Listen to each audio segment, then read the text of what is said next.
हमारे चारों तरफ की दुनिया में, अरे यहाँ तक कि हमारे अपने शरीर के अंदर भी एक अनदेखी, एक अदृश्य रासायनिक दुनिया बसी हुई है। आज हम रोजमर्रा की चीजों में छिपे एक गुप्त कोड को समझने वाले हैं, और वो कोड है पीएच। तो आइए इस कहानी को शुरू करते हैं कुछ बहुत ही जानी पहचानी चीजों से। और यकीन मानिए, ये जानकर हैरानी होगी कि इन आम सी चीजों में क्या कुछ छिपा है। कभी सोचा है, पानी, नींबू का रस और हाँ, आंसू, इन सब में भला एक जैसा क्या हो सकता है? दिखने में तो ये सब एकदम अलग हैं, महसूस भी अलग होते हैं, लेकिन इनके अंदर एक छिपा हुआ केमिकल गुण है जो इन सबको एक दूसरे से जोड़ता है। तो चलिए अब पर्दा उठाते हैं उस राज से और समझते हैं उस गुप्त कोड को, वो कोड जो इन सभी तरल चीजों की असली पहचान है। असल में हर लिक्विड सॉल्यूशन में एक ऐसी ही अनदेखी खासियत होती है जो उसकी असली प्रकृति, उसके असली नेचर को तय करती है। और वो गुप्त कोड है पीएच वैल्यू। जी हाँ, यही वो पैमाना है जो हमें बताता है कि कोई भी घोल एसिडिक है या बेसिक। कह सकते हैं कि ये इस केमिकल दुनिया को समझने की हमारी चाबी है। और इस कमाल के टूल का क्रेडिट जाता है सोरेल सोरेनसन को। उनकी ही खोज पीएच स्केल आज हमें इस केमिकल वर्ल्ड को मापने की ताकत देती है। इस पूरे कॉन्सेप्ट को एक बहुत आसान तरीके से समझते हैं। मान लीजिए कि पीएच स्केल एक तराजू की तरह है, एक बैलेंस बीम, जिसके एक पल्ले पर खट्टापन है तो दूसरे पर साबुन जैसा चिकनापन। इस तराजू का जो बिल्कुल सेंटर पॉइंट है वो है नंबर 7। ये है एकदम सही संतुलन की निशानी, जिसे हम न्यूट्रल या उदासीन कहते हैं, जैसे कि शुद्ध पानी, जो न तो एसिडिक होता है और न ही बेसिक। आप जरा तराजू के दोनों पल्लों पर नजर डालते हैं। 7 से कम पीएच वाली चीजें एसिडिक होती हैं और उनका स्वाद अक्सर खट्टा होता है। वही 7 से ज्यादा पीएच वाली चीजें बेसिक या कहे तो एल्कलाइन होती हैं, जो स्वाद में थोड़ी कड़वी या छूने में साबुन जैसी चिकनी लगती हैं। तो नियम बहुत सीधे और सरल हैं। पहला, 7 से कम पीएच मतलब एसिडिक।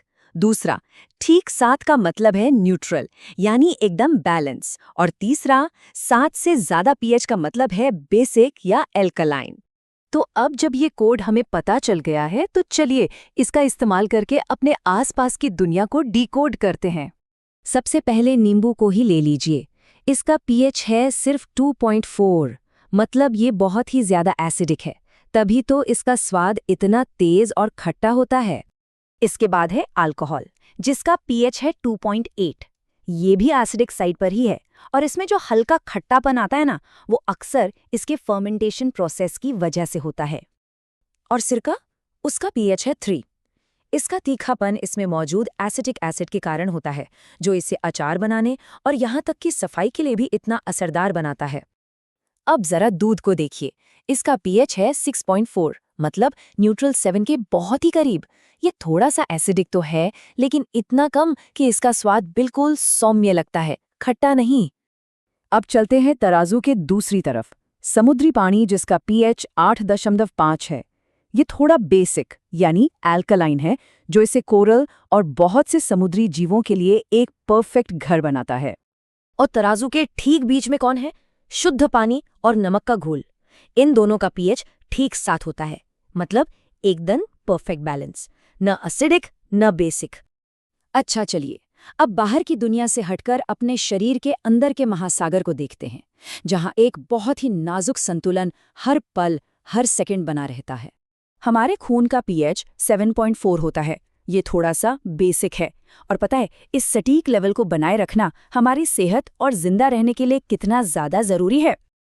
और एक कमाल की बात देखिए, आंसुओं का पीएच भी ठीक 7.4 ही होता है, बिल्कुल हमारे खून जैसा। ये दिखाता है कि हमारे शरीर की केमिस्ट्री कितनी सटीक और एक दूसरे से जुड़ी हुई है। लेकिन शरीर में हर चीज फिक्स नहीं होती। जैसे हमारे मुंह में जो लार बनती है, उसका पीएच 6.5 से 7.5 के बीच बदलता रहता है। ये इस बात पर निर्भर करता है कि हमने कुछ खाया पिया है या नहीं। और यूरिन का पीएच तो 4.8 से 8.4 तक की एक बहुत बड़ी रेंज में हो सकता है। ये दरअसल हमारे शरीर की उस कमाल की काबिलियत को दिखाता है कि वो संतुलन बनाए रखने के लिए फालतू एसिड या बेस को शरीर से बाहर निकाल रहा है। तो अब हम समझ सकते हैं कि पीएच सिर्फ एक नंबर नहीं है, ये तो अपने आसपास की दुनिया को देखने का एक नया नजरिया है, एक नया लेंस है। हमारे शरीर का ये केमिकल बैलेंस ना बहुत ही नाजुक होता है। तो ये सोचने वाली बात है कि हमारे रोजमर्रा के फैसले, जैसे हम क्या खाते हैं, क्या पीते हैं या हमारी आदतें, वो सब इस महीन से संतुलन पर कैसे असर डालती होंगी।